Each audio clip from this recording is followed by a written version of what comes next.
Mengalami keguguran bisa jadi mimpi buruk bagi moms yang tengah menantikan kedatangan buah hati. Kecemasan ini bisa diatasi dengan memahami apa itu keguguran. Sebab, faktor risiko keguguran dapat dihindari untuk mencegah. Sebenarnya, seperti apa keguguran itu? Tanda-tanda apa yang perlu diwaspadai? Akita.id telah merangkum jawabannya dalam wawancara eksklusif bersama dokter spesialis kandungan. Simak di video ini yuk moms!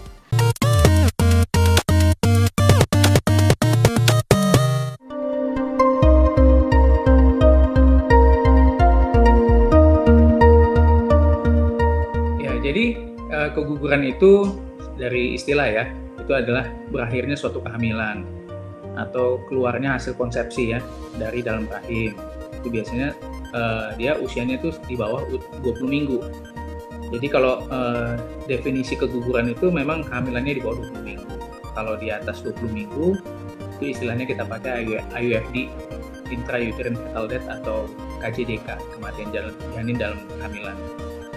Nah, jadi kalau secara data itu keguguran itu terjadi sebanyak 15-20% kehamilan yang berisiko itu.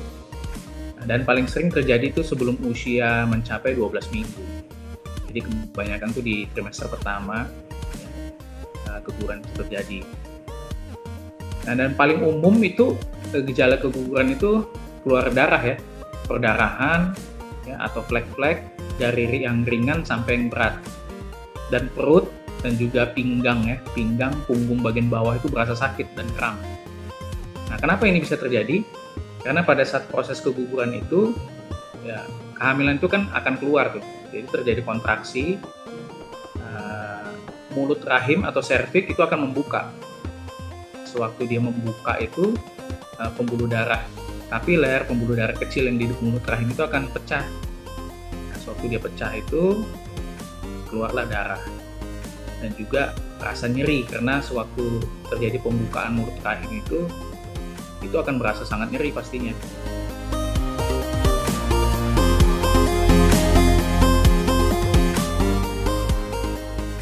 Kram atau sakit pada awal kehamilan itu biasanya sih ringan, ya, ringan dan biasanya reda kalau kita bawa istirahat beberapa saat.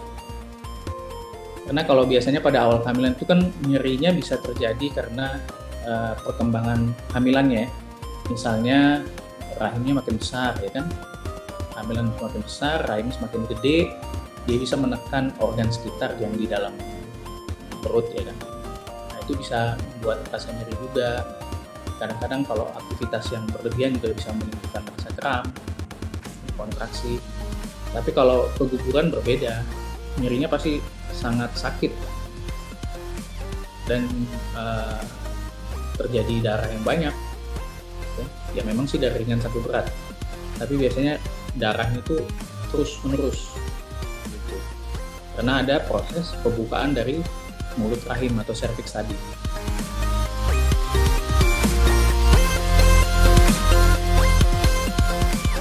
Ya tergantung dari proses ininya ya, proses gugurnya ya. Kadang-kadang ada yang butuh waktu lama karena mungkin kehamilannya kan udah gede, misalnya dia udah usia 14 minggu ya, jadi kan udah kebentuk janin ya, walaupun kecil ya, tapi kan makin banyak makin besar yang mau dikeluarkan, artinya pembukaan mulut rahimnya juga akan makin gede, perdarahannya juga akan makin banyak gitu. Sedangkan kalau masih kehamilan kecil ya, pasti kan tidak terlalu sakit ya, dan tidak terlalu banyak, dan darahnya juga mungkin nggak terlalu lama ya terjadi keluhan.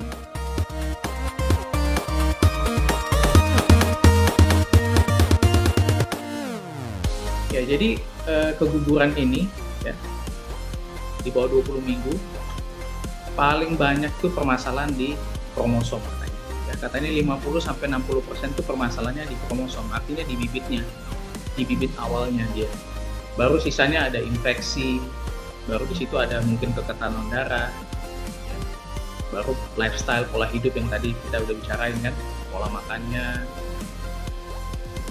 Jadi paling banyak tuh permasalahan di kromosom. Jadi memang kebetulan dapat sel telur yang misalnya nggak bagus, atau spermanya juga nggak bagus. Jadi setelah dia bertemu dia nggak berkembang seperti yang diharapkan. Jadi dia nggak bertumbuh dengan baik.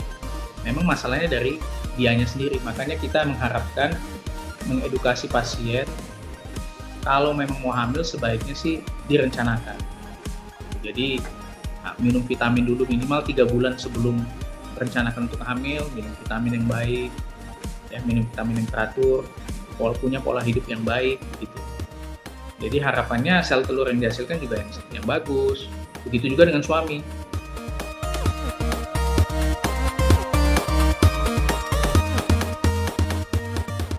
Ya, kegiatan aktivitas seperti olahraga itu boleh dilakukan saat hamil.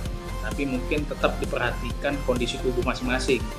Ya, kita menyarankan sih olahraga yang low impact sports, ya, dan juga jangan lupa banyak minum air putih.